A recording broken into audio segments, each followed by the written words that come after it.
Here's what I've come up with as a solution to applying external battery power to the chip. 4-cell lithium ion in the background, and from the positive you may be able to see that I put a diode in there and the resistor and wired it directly into the board, into pin 12. I've taped the positive lead to the top of the meter in case it tends to want to wander and short onto the board. And from the other side of the battery pack, forgive the jumble of wires, but it is necessary, a crocodile clip. I'm going to apply that to the secondary ground, which is that lead there. I've also got the multimeter hooked up to the secondary side. So first things first, let's just apply power to the chip and see if it goes up in smoke.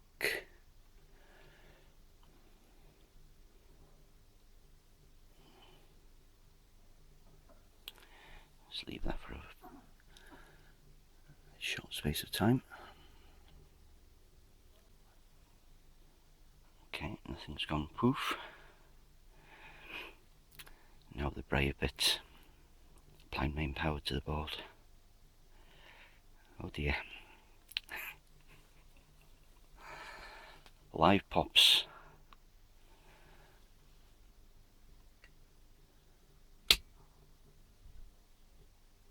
Okay, power applied, still no output.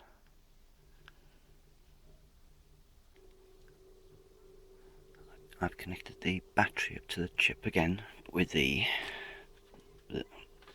mains disconnected. So I'm going to probe about on these pins and see if they've got any kind of outputs. It should be a square wave. I don't know if you can measure a square wave in DC. Let's try it. I think it's pin 8. This one of them should be this bottom one here.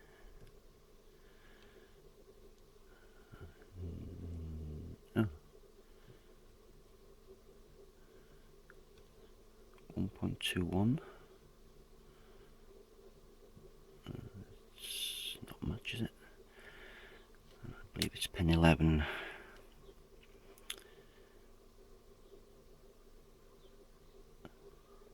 Okay. Don't know what kind of value I should be expecting, but these are the outputs for the transistors that supply the transformer here to go up to the power transistors. So I've got some kind of outputs. Let me just check on the BCC. So 9 volts. I've got 15 going in. That's been drained away. I've removed the resistor from in line with the battery. Maybe that was limiting it a little bit. That was a 470 ohms, so it's just got the diode in there now. Let's power the chip up, chip only.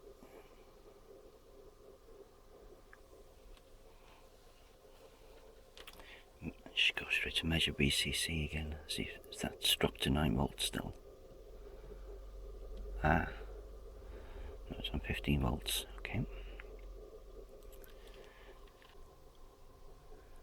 Okay, so now I've got 15 volts going to the chip.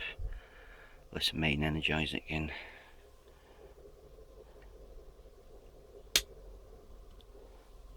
Still nothing. Because I'm tired of swapping leads around on the meter. I've got my cheapy meter here. I'm going to the chip's still energized. Let's try pin 8 and 11 again on 15 volt input. 1.5 volts, pin 8. And 1.5 volts, pin 11. Got no idea how much it's actually supposed to output. I'm going to energize that chip again and take a couple of measurements, different places. So that's the power.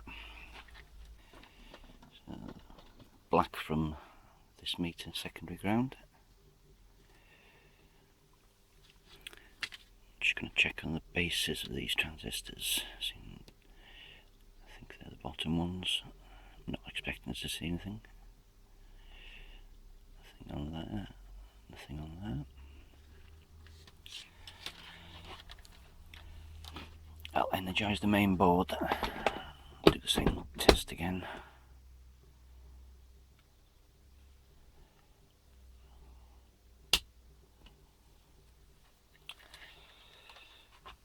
Secondary ground.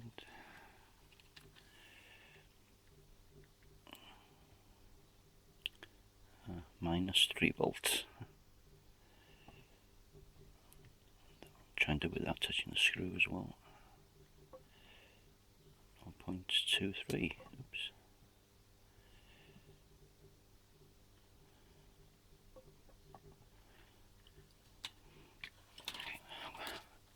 While I'm here, there's another test I want to do.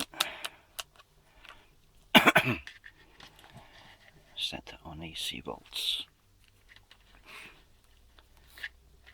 So I want to check that brown capacitor, see if that's passing currents from between the two caps onto the primary of the board.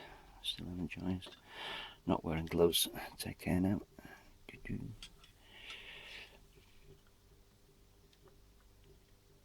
Okay, so that is passing 170 volts.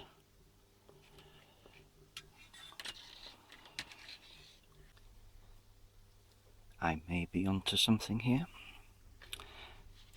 I haven't taken any of the resistors out of circuit yet, but I've measured this bank here. There's some resistors and diodes, all fine, apart from this diode here, marked R4. It seems to be open, and this goes to the base, I believe, of this first transistor, and it is indeed open. So my meter is set on 20 million ohms, 200 million ohms, or mega ohms. Now, what value is that? I'm rubbish at reading these colours, because browns and reds look the same to me, and grey, white and silver all the same. Just have a look at the colour charts.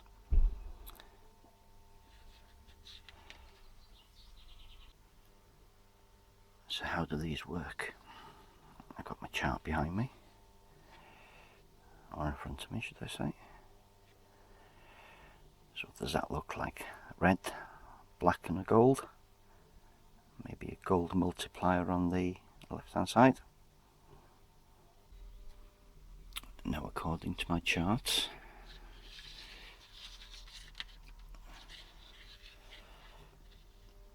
put that in there. Red, black and gold. Red is 2, black is 0, gold as multiplier is 0.1, so that's 20 times 0.1, which should be 2 ohms. Seems like a 1 watt value, wattage as well. Now where's my board?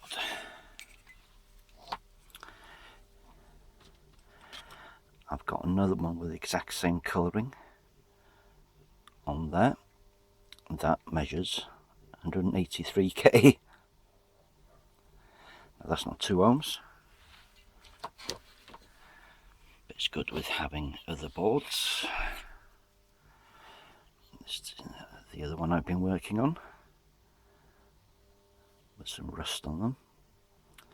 There's 2 there the same, and these are 2 ohms. So I need to replace the open one with a 2 ohm resistor. I've removed the other base drive resistor. The one that was measuring 183k is also measuring open. 20 million, 200 million. Here we go. probably also see that is physically damaged as well.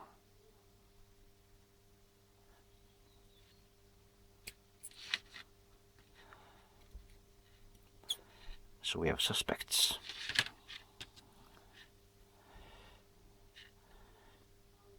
Two of them. Now it's no surprise that I haven't got 2 ohm resistors. I think these are about as a 1/2 to 1 watt value. It's starting to make some sense now. Those base resistors have blown or opened, and as I recall I had to replace the original transistors. Usually sometimes when these go, it takes other bits with them. Maybe those will be the only ones. The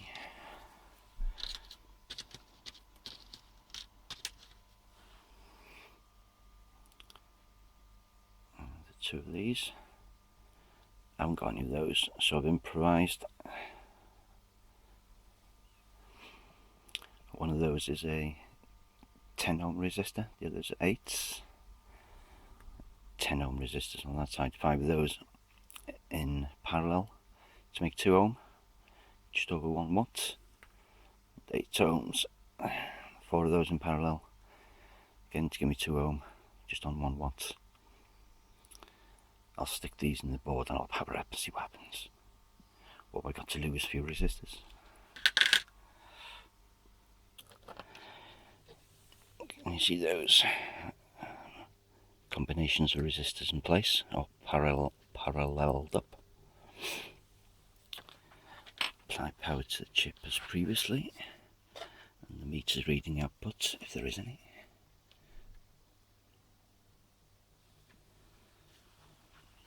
Applying power to the chip. Apply power to the board. Oh dear. Already bruised.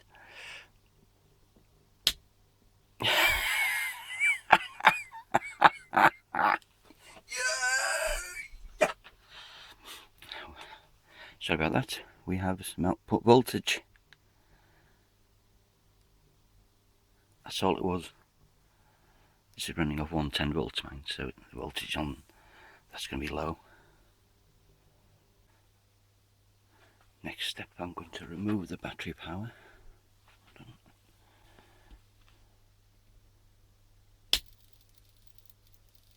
You're fizzing. What's fizzing? What's fizzing?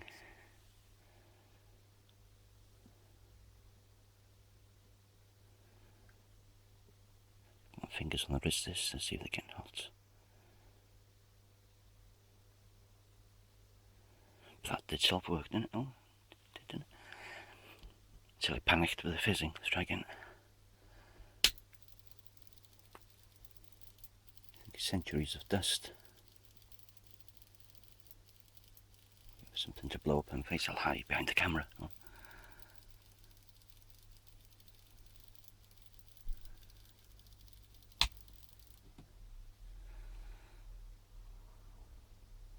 It works with fizzing, but it works. I think the next step would be to give it some more voltage. It's running on 116 at the moment. Let's plug into the variac. I think that's set on about 110 or so. Oh dear. Hide behind the camera. Contact.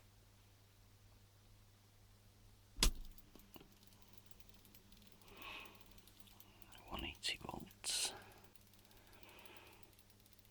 Go close up.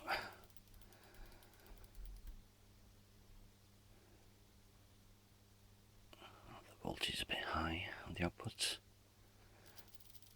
Showing about 200 volts. Bzzz.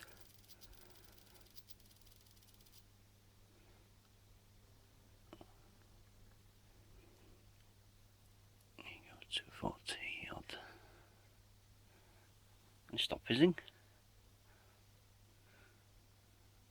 Obviously didn't like that low voltage. Things are getting better. No obvious signs of distress.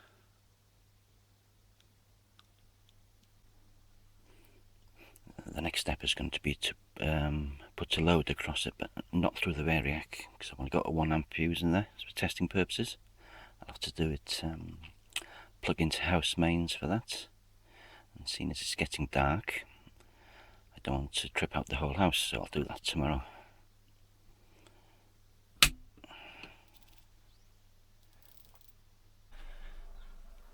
Ready for a load test. I've got this connected now to house mains. Let's try that first without a load.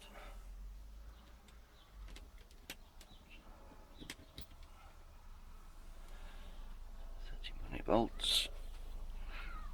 Got a couple of automotive bulbs here. Let's wait for the helicopter to go.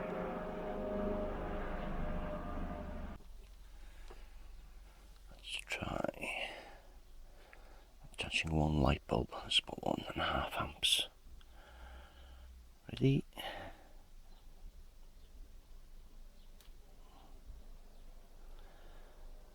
It still works.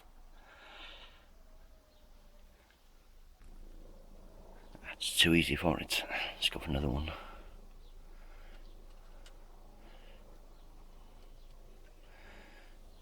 Two bulbs. There's no fan or anything connected to this, and I've got another one in the corner here of this type. The fan doesn't kick in until it hits about 3 amp.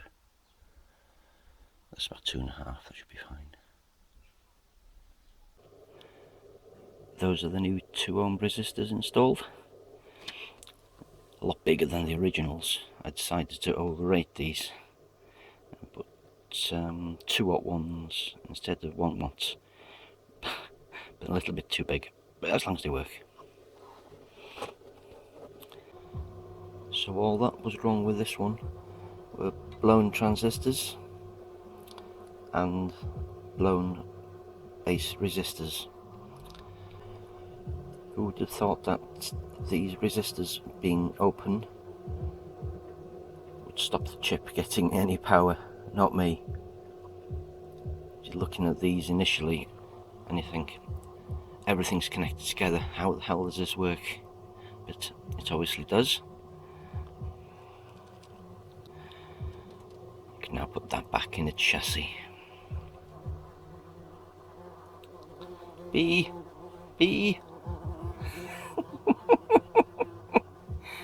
It's a monster. Now for a load test on this.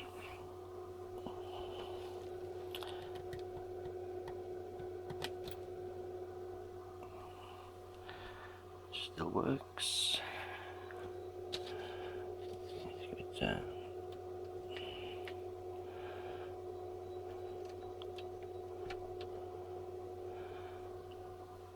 it's 1.5 amp.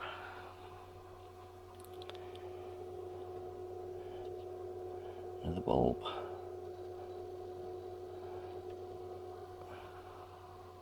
About 3.8.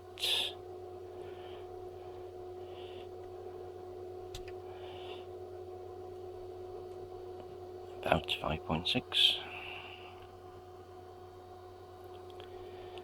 It's going up in 1.8. 7.4.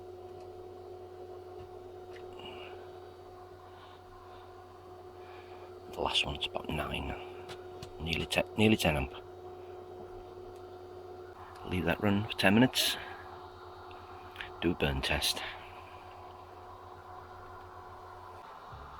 That's a 27 minutes burn test at 10 amps. I can switch it off now. Happy with that.